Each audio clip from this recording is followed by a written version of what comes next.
this is Let's Talk Recovery Houston. So, oh my gosh, it's super hot outside today. So hot outside today.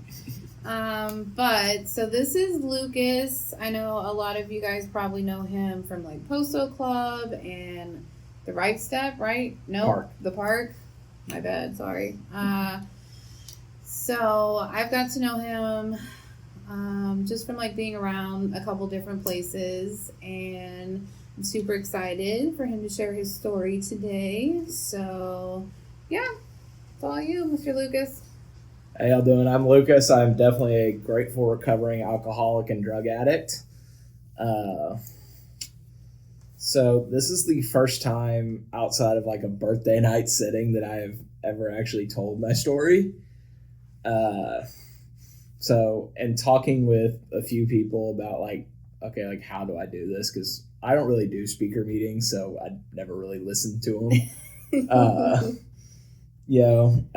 I was kind of just told what was it like, what happened, and what is it like now? So what was it like?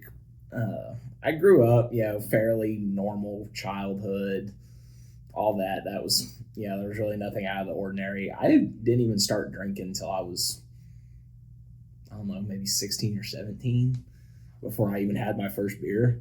Okay. That was high school, and I drank, every now and then, but not that often. And then I went to college, where it basically just took off. Partying every weekend or pretty much every day, really. Smoking a lot of weed, doing a lot of other drugs. And it was fun I had a lot of fun. I lost my train of thought now. This happens. This is why I don't do public speaking. I had a lot of fun until about that last year before I got sober. Because at some point it's not fun anymore, right? Yeah, at some point, I realized probably before that I never was gonna get like that first high or that first drunk back again.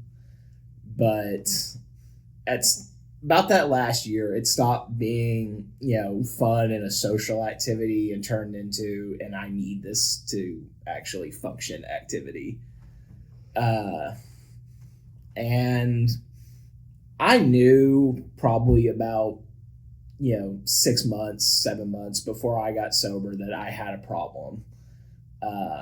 I didn't know what to do about it. I was by myself in Lubbock, Texas. All my family was, here in Houston.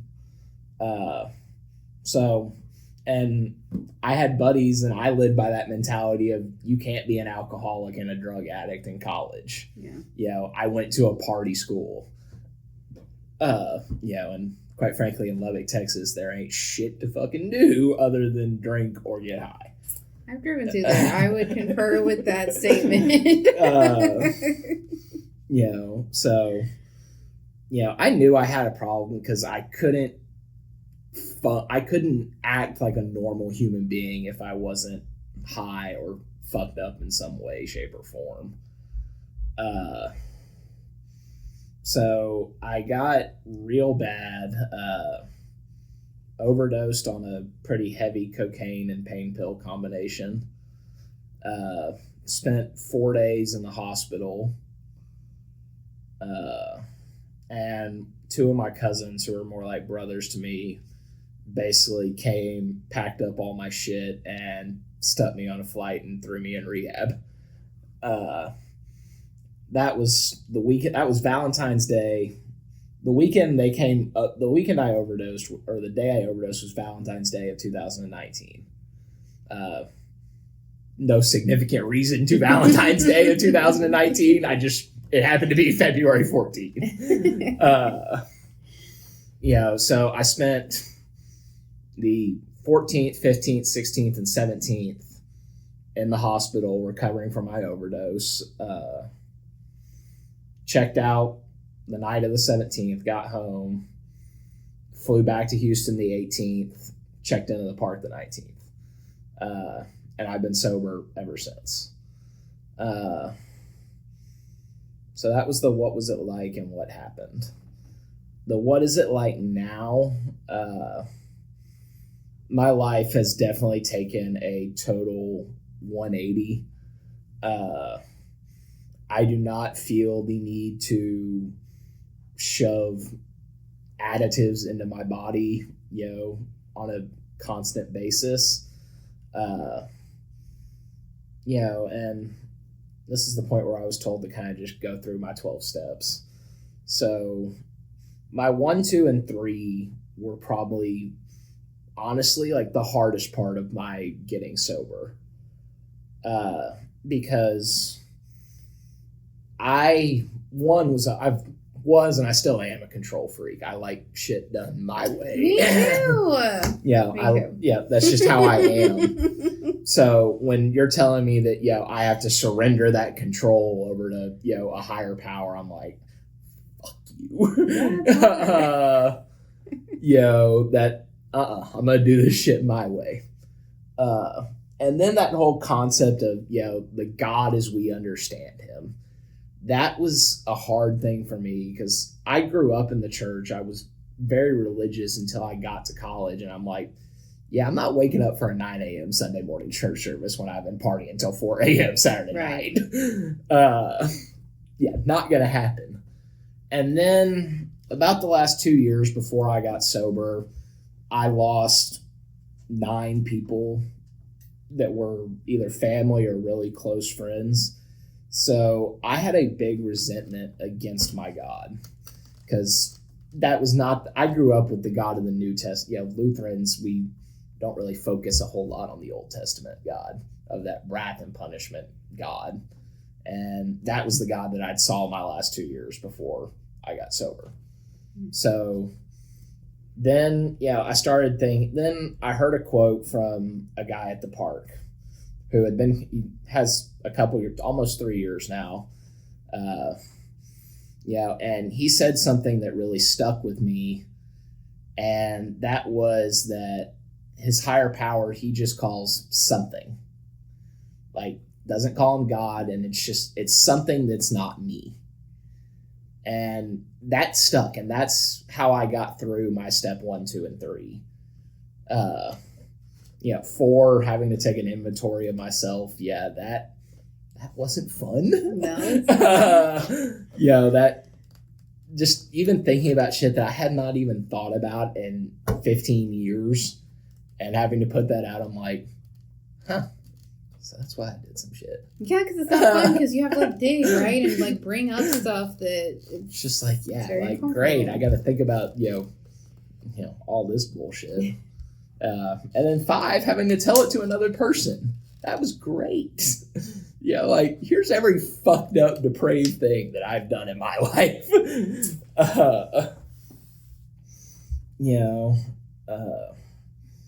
But then, I start getting into, my amends process. And, I didn't know a whole lot about the living amends process because I tried to go, what can I do to make this right type deal. And, they're like, just keep doing what you're doing. I'm like, okay, but I need something I can do right here, right now to make this right. And I'm like, okay, can we turn the fan back on too? It's hot as shit. It does. It gets hot in here. Yeah, it's just a little warm.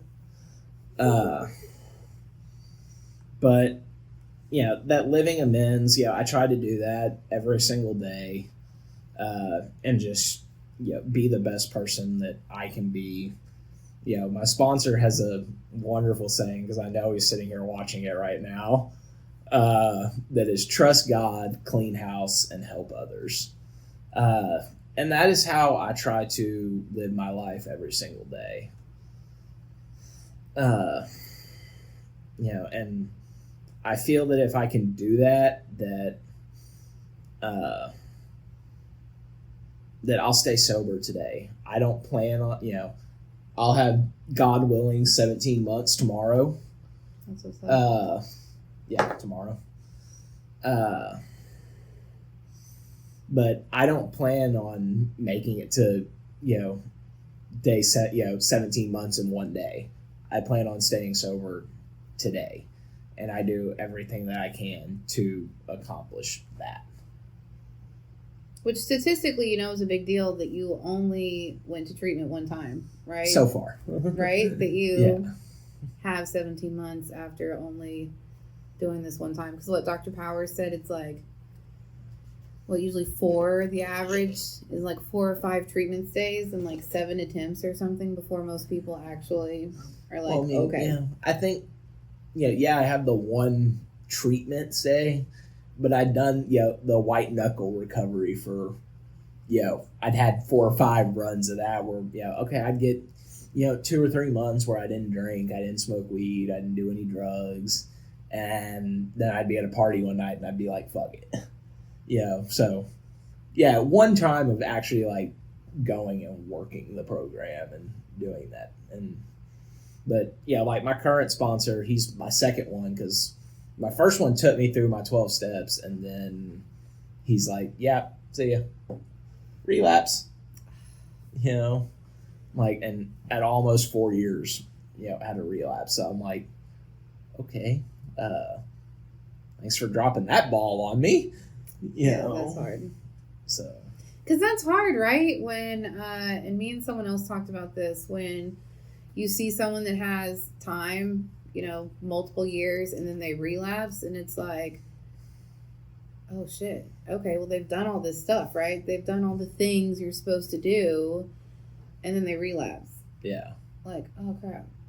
Yeah, it's just, like, there's a quote, I forget what page it's on, I think it's 84 or 85 in the big book, that it's easy to let up on the spiritual program of action and rest on our laurels and all that. And I have a habit of doing that, and I get people that will jump on my ass and tell me to like, stop doing that shit and get back into working my program every day. But you have a pretty strong program. You stay pretty busy. So what are some of the things that you do every day to stay plugged into the program? There's certain things I do every single day. Reading 81 to 88 in the big book is probably like the most consistent thing that I do every day. There's a handful of prayers I say every day. The 3rd, 7th, and 11th step prayers I say every single day. 3rd and 7 when I get up in the morning, 11 before I go to bed at night. And then probably like the biggest aspect to my daily sobriety is service work. It's part of that trust God, clean house, and help others. The help others part is the service work. As Ashley said, those of y'all that know me probably know me from Post Oak Club, because I work up there, 6 or 7 days a week and at least. So, even though I usually just sit behind the counter and watch Netflix, it's getting me involved in helping and getting me involved in staying in the middle of the program. There's 4 or 5 meetings that I lead every week. I'm taking a couple guys through the book right now. That is awesome. And I tell all my guys, like, for as much as I'm helping you get sober, you're helping me stay sober. Yeah. That's what I tell the girls. I'm like, you're probably helping me more than I'm helping you, honestly. Because when I take a new guy through the book, I also use that as a time to like go back and work my 12 again. Like like I said, I'm coming up on 17 months tomorrow, and I'm doing my step 1 again right now. Because it's just that time, and I try to do them. I'd like to be able to do them as often as I can, but I work a daily step 10 every night. As part of my daily inventory and all that. And, that's just how because it is. It's not a one-time thing, right? It's not like I'm going to do 1 through 12 and I'm going to be cured and everything's great and I can just go about my business. No, it's not, because you'll hear me when I quote out of the big book. I am 99% of the time I am quoting out of 81 to 88 because the whole program is laid out in those 9 pages or 7 pages, whatever. And there's a quote that what we have is not a cure. We have a daily reprieve from the disease of alcoholism. And that's how you have to think about, like when I was first getting sober, those first 30 days where I was locked in the park, every time I heard someone say one of the stereotypical AA cliches, I wanted to slap them across the face. Like anytime I heard someone, let go and let God, or one day at a time, I'm like, really? Like, fuck you. Yeah, no, but now I'm like, yeah, it is. I say them to my new guys, like, you got to work it one day at a time. You can't, you can't future trip or anything like that. Because even though I still do it, when I find myself in that headspace, I say a quick prayer and for the most part, I'm out of that space, and I'm living, right here, right now. I'm not stressing about shit that I can't control anymore. At least I try to for the most part. Not saying, like, I'm not saying that because I know I'm never going to be cured of this disease. I will always be an alcoholic and a drug addict. Right. Hopefully a sober one. Right. Do you think that's a big misconception with people that are like new to the program, that maybe don't know a lot about AA? They think that like they can just be cured, right? Like they're just going to do some stuff and then it's like, okay, I don't have to worry about this anymore. I don't think it's a misconception with people new to the program. I think it's a misconception within the program itself because, I know guys that have, 25, 30, 35 years and, they still think that one day they're going to be cured, but those are also the guys that, they're going to meetings and shit, but for the most part, they're not working their program. Because if you're working your program, you realize that while it is a cure, it's not, you're never cured. You get what I'm saying? Yeah. It's just, it goes back to that daily reprieve thing. Like if we work our program, we will stay sober today. So, and that's just how it is. Yeah. And you have to work it. That's what I tell some of the girls. I'm like, it's work. It's like work every single day. It's not, if it was easy, if this whole recovery thing was easy, everyone would be doing it, right? And there wouldn't be relapses and people ODing, like if it was easy. Like you literally have to get up every single day and be like, okay, I'm not going to use today and I'm going to do something for someone else, or I'm going to call my sponsor, or I'm going to go to a meeting, even when I don't want to. Well, it's, I heard one of my best buddies, and I actually just heard it, I guess, Thursday night. He was sharing at the White Oak meeting at Post Oak, our nightly candlelight meeting. And he said something in his share that this program is not an easy program, but it's a straightforward one. That's true. Like if you do the work, you'll get and you'll stay sober. It like there's no ifs, ands, or buts about it. I mean, barring some freak unnatural thing, if you are firm in your program, then you have all the tools to stay sober for the next 24 hours.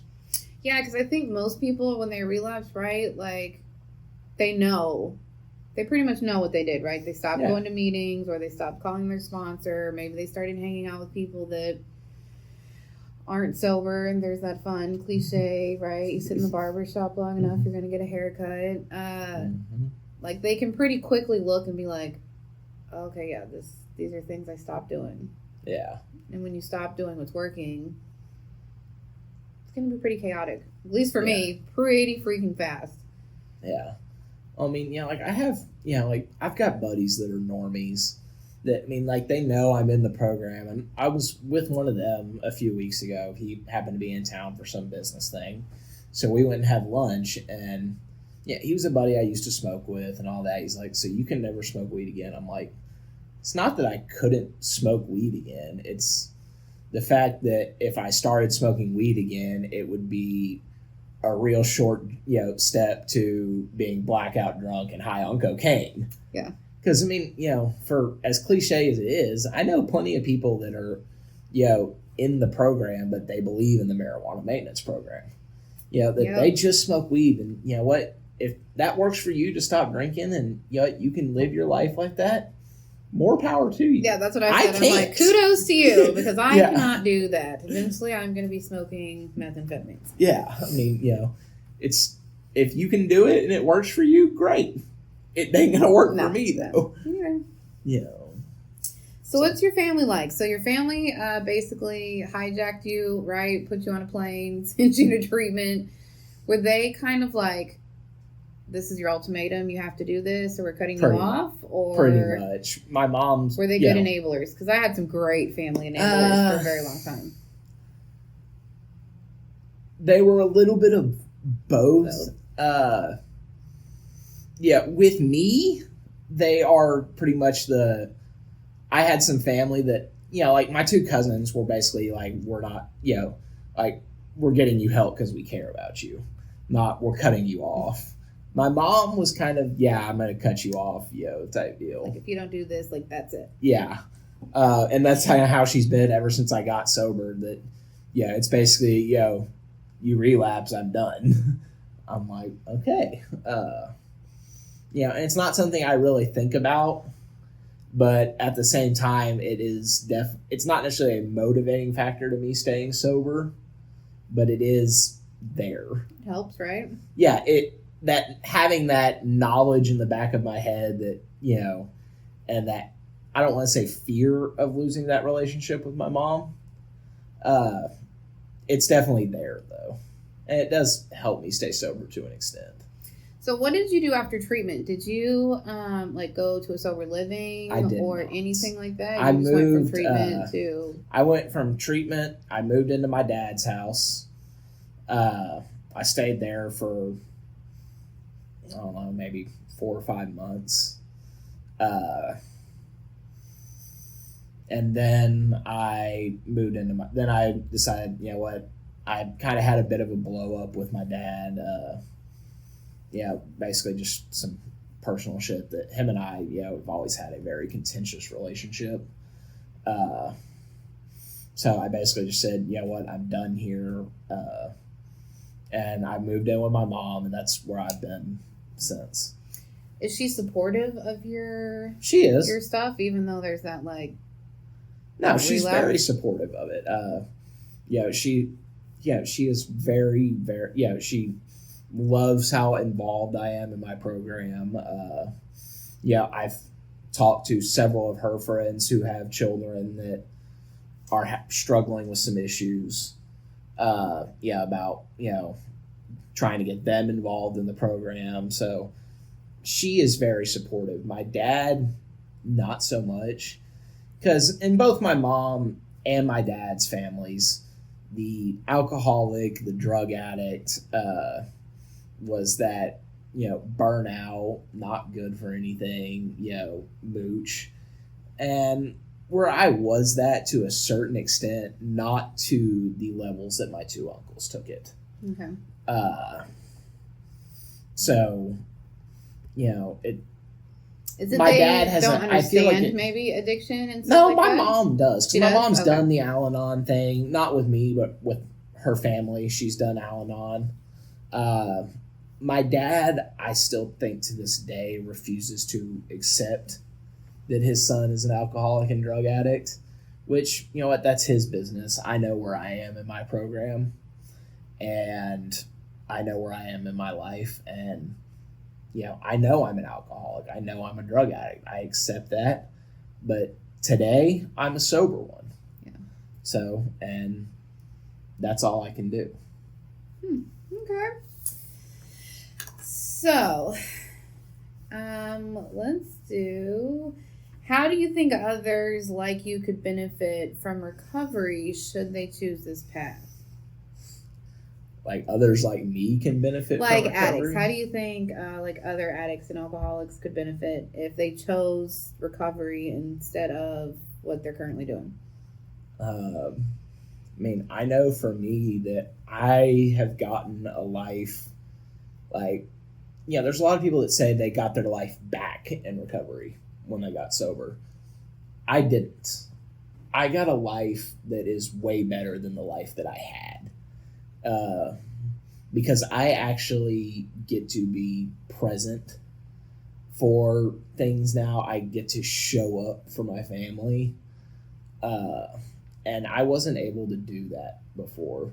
Before, it was all just about me. I didn't give a fuck about anyone else. But now I get to be present for, and I actually get to, as awkward as it is sometimes, I actually get to feel my feelings instead of just repressing them. And sometimes those feelings suck. Yeah. Feelings do suck sometimes. I've had a couple just emotional breakdowns in sobriety. But at the same time, I get to feel that happy, joyous, and free that I wanted to slap someone every time I heard them say it when I was in the park. I'm like, dude, I'm sitting in fucking rehab. I don't want to hear about your happy, joyous, and free ass. It's like, so I'm not happy and I do not have freedom right now. Yeah, like, I'm sitting here like I get a smoke break every 3 hours when I'm used to freaking having one every 15 minutes. Yeah, especially like whenever you want, for sure, right? Like, don't talk to me about happy, joyous, and free. So, what are the things you feel have benefited you during your recovery process? Definitely the love and support of most of my family, for sure. But that ability to have like real friendships, I think, has been one of the biggest things, because all of my friendships, essentially for like my college days, were built around, what can you do for me? Yeah, like partying and stuff, right? Yeah, okay, like, hey man, you want to go smoke some weed? That type of shit. But now having that ability to have real friendships and real connections with people, that's helped me more than anything I can ever think of. So do you think that's important for people to like kind of get out of their comfort zone and learn to fellowship with others? Most definitely. Because that's what I've missed most about not having meetings, honestly. I think a lot of that, because a lot of what like kept me coming back to like Post Oak and and Young People's and all that originally, especially when I was early in sobriety, was I had friends, and that was where my friends were, and that's when I could see them. Yeah. But then I'd go to the meetings to see them, but then I'd actually listen to something that someone was saying, and I'm like, oh shit. Oh, that makes sense. Yeah, like, damn, I understand that. And I walk away feeling, yes, I got to see my friends, but I walk away feeling so much better, than when I went into the meeting. Yeah. Well, and I think, so I've noticed, like on Facebook, I think Elizabeth or someone started like the fellowship page, right? Yeah. And so I've noticed they've gone to like some beach trips and like Austin. Yeah. And I think they ended up at Garen's house one night or something. They do so much like random shit. I'm like, the hell are y'all talking about? But like the fellowship, I didn't get real involved with it early on. I did to a certain extent, like I'd hang out at meetings and that type of shit, but the last, especially since like the club reopened and people started coming back, we've been doing like dinner after we close the club a couple nights a week and that type of stuff, and that has been just freaking awesome. Dude, well, and I was talking with Daniel, like I remember it used to be like that. Yeah. Like, and years ago, it was always like people would go to the like Friday night speaker meeting at Spring Branch, and then like they'd go over to Pappy's before it like moved locations and would just like take over the restaurant. You know what I mean? And people were just always like hanging out and doing stuff. See, that's us at the Denny's at 610 TC Jester now. Like we come in and like we make everyone else, like we are so loud and like there's so many of us that like we essentially like force everyone else to leave. So I mean, I think that's good. I think fellowship is important. What are your thoughts? Like, what would you say to people that maybe have been struggling through the whole COVID thing, right? Because a lot of clubs were not open, and it was only Zoom meetings. Like, if you were trying to get sober, do you think you could have gotten sober just by Zoom meetings? No, I don't, because early on in sobriety, that biggest thing was, like, especially once I was out of the park and stuff, was that getting the fuck out of my house type deal. Like, I mean, even on, like someone like me who had over a year when the Zoom meeting started, like, Zoom meetings suck. Okay, thank you. Finally. I do not like them either. Was I glad they were there? Was I glad that was an option to have versus having no meeting at all? Yes, it is a good option. Yes, but at the same time, it does not compare to that having the face-to-face meeting thing. See, because that's how I felt, and some people have been like, "No, they're great," and I'm like, maybe I'm just not in the right Zoom meetings or something. Because I just rather be at a meeting. Yeah, I mean, but there were clubs. Bel Air Club never closed. Okay. Heights Club never closed. The park is sending all their people when they get out of treatment now over to Post Oak Club. Because the alumni have been meeting over there Tuesday and Wednesday nights. Wow. Right Step has their Monday night alumni. Yeah, I just found out about that one. Becca and Zai lead the the Right Step H&I Zoom meeting. Okay. Which, I mean, it is a Zoom meeting, but it's Becca and Zai. So what's been your favorite thing about recovery? My favorite. Your favorite. We're going to do a favorite and a least favorite, which most people's are like, my 4-step. That's been my least favorite. My favorite thing about recovery. Honestly, that it gave me a new relationship with my God. Because like I said, I had a resentment against God for taking people out of my life that meant a lot to me. And working my program, and God was on my resentments list on my 4-step. But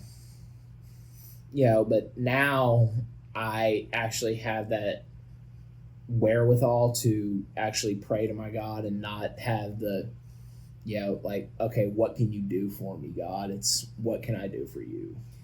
So is there like one thing that you can think of that like flipped the switch to get you to maybe not be angry with God, or was it like a combination of things? Or did all of a sudden it just happen, right? All of a sudden you're like, oh, hey, I'm not mad at you anymore. A little bit of all that. There was not, I get, putting it on my 4-step and talking about that and all that. Yeah, that helped a little bit.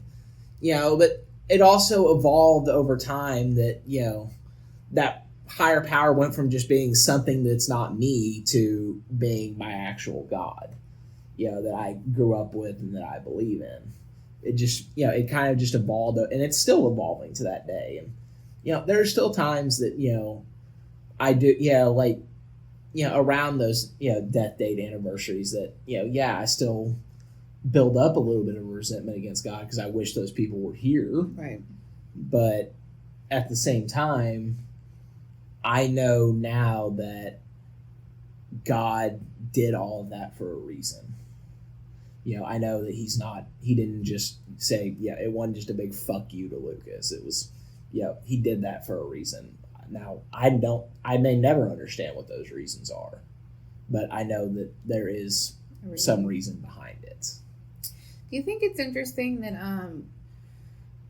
we don't really talk about God that much in meetings? Have you ever noticed that? Like, it's kind of like this thing we don't talk about, but it's in the book, right? And it's pretty clear you have to have a relationship with something bigger than yourself. Yeah. But we also don't talk about it. Well, I think the biggest part of step 3 is, it's made a decision to turn our will and our care over to the life of God as we understood him. I think that is the biggest part of it. So when, I've been in God, higher power God meetings before, and I think the reason you don't hear a lot of them is because they have a tendency, I think, to almost scare the newcomer off. Just to come with like a warning label, like this is not for the newcomer. Yeah, I mean, come back at an 8 o'clock meeting. But something. Am I wrong? No, yeah, I mean, because some people are just so anti that by the time they come to the program, right? Yeah. It's like, no, I mean, it's like, just, I'm angry at God or whatever. I'm not going to ever believe in this. Like, no.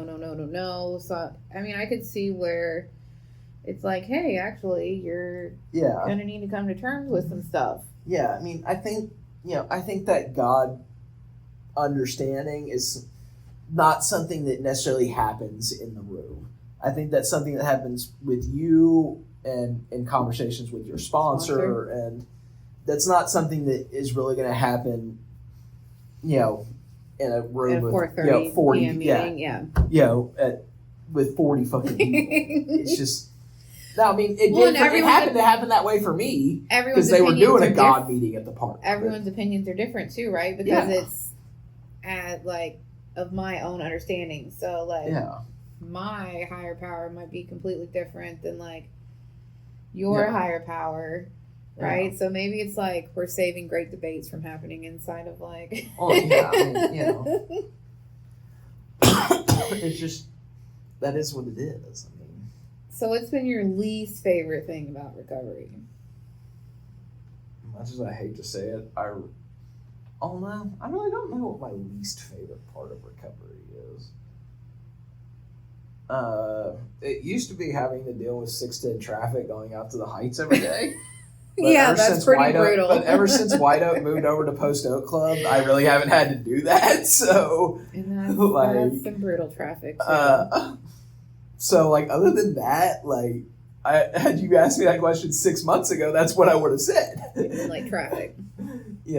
But I do meetings at the Post Oak Club and the park when it's open. I don't really go anywhere else for meetings, and I live 1.5 miles from Post Oak Club. Nice.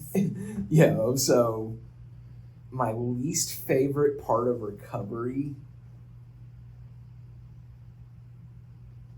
I don't know, having to deal with my annoying sponsor sometimes. Because you know who my sponsor is. Oh, that's funny. So I love you. So I know he's watching, right? I'm waiting for the text to come in across my phone. And just be like, okay, I'm done with you. Yeah. Oh, man. So do you think there could be more resources for addicts? We have the council. Is the council been open? Is the council open back up? I honestly don't know. I don't want to say yes it is and someone go look. I know Brian called me the other day and I was like, I don't know, call the number. I'm like, or Google it. I'm like, I don't know. I mean, I know Intergroup is open, and then all the clubs are open, and PaRC and Right Step are still taking in patients, but just outsiders can't come in for the meetings of their type deal. That's why PaRC alumni moved over to Post Oak, so did Right Step alumni. That's good. So outsiders could still kind of. Yeah. Because outsiders, you don't have to be a PaRC alumni to go to that meeting. No. Right? The only one you have to be an alumni for is for the actual alumni night on Friday nights. Okay. Otherwise, all the meetings are just the Spring Shadows group of Alcoholics Anonymous. They just host it at the park. So, because you got the inner knowledge of some things, what's going on with 8373? Are they ever going to open back up? Are they rebuilding? I haven't even driven by there since it was my understanding that, and don't quote me on this. Nope, we're putting it on record. It's on record. Yeah, I need a fact checker. Facebook's going to. It's my understanding that when 8373 originally moved, when they burned down and moved into Post Oak Club at 11 o'clock at night, and then their Thursday cover to cover study were the only two meetings they brought over. It was my understanding that was only going to be a temporary thing until they rebuilt. Okay. But as of right now, there are no plans to bring that meeting back into the building. Just, because because it's late, and you guys Yeah. are like have volunteers and stuff. So Yeah, I mean, especially right now, but even before all this, that meeting was not bringing in the money to support having paid staff there till well, that's a late 12:30, 1 meeting. o'clock, That's a late meeting. because that 11 o'clock meeting is a marathon meeting.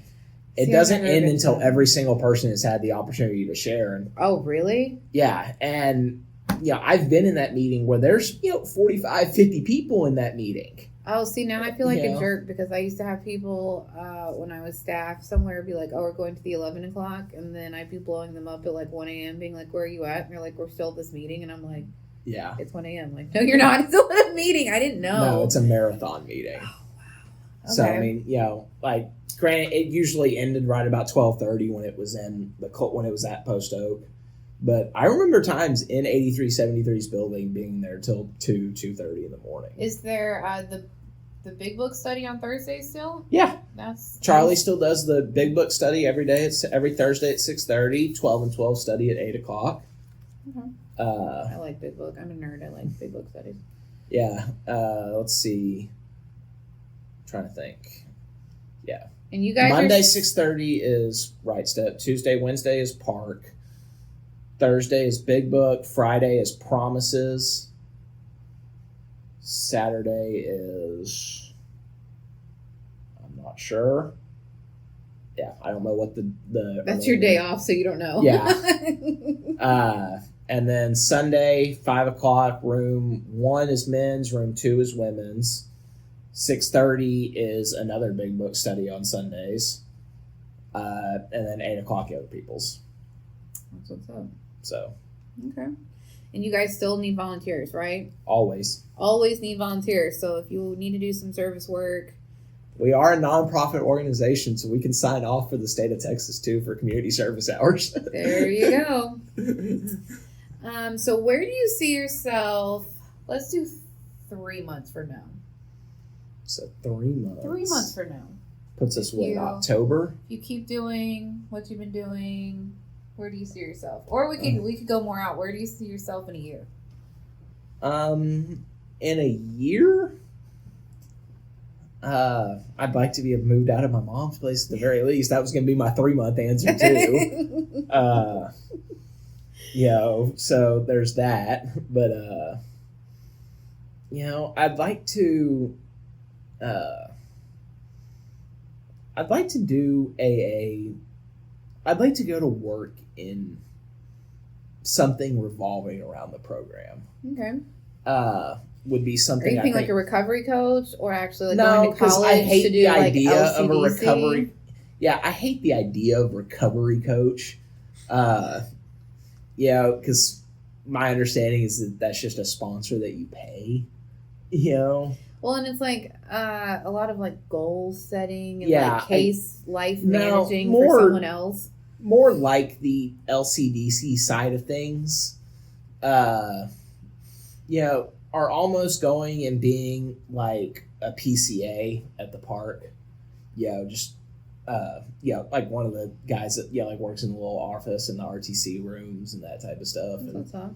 not necessarily a counselor, but a resource for the patients in there. That would be awesome. That would be cool. I think would be a really enjoyable job to me. Yeah, that sounds good. I love being doing stuff in recovery. I love it. It's awesome. I also told Brian that if he ever opened a second house, I'd come run his one now. Bro, that's what I told him. Like, when are you going to get a women's house, dude? And I'm like, get a women's house, and I will come help. Yeah, it's like, dude, open a step down house. I'll come run your halfway house. Yeah, like, get it together, Brian. If you're watching this, get it together. If you could tell your younger self anything, what would it be? Don't start taking pain pills. Give your mom your bottle of pills, or give your friend your bottle of pills. That's good advice. Just give the don't ever start fucking taking them. Don't ever take that first joint, that first bong rip. Don't do drugs. Yeah, basically just Listen to the DARE Yeah. teachers. Don't do drugs. yeah, just basically don't be an idiot. If you could tell your future self one thing, what would it be? Thank you. for getting sober when you did. You know, because like I see friends that are, you know, that they don't get sober till they're in their 40s, and I'm like, you know, damn, I'm glad I got sober when I did. Yeah, how old are you? I just turned 26 on Monday. Okay, yeah. That's awesome.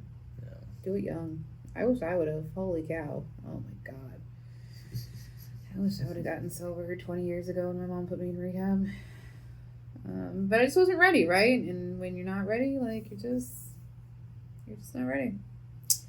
So this has been fun. Any shout outs you want to do to anybody? Sponsor? Yeah. Mom? I doubt my mom's watching. So shout out to my sponsor, all the guys in our group, because I posted the link, so y'all better fucking watch it. You know, shout out to everyone at Post Oak Club, everyone at Campbell Recovery, because I love y'all. That's pretty much it. Yeah. Yeah, So. Brian skipped a meeting last Sunday. I go over there and he's not there, and I'm like, thanks.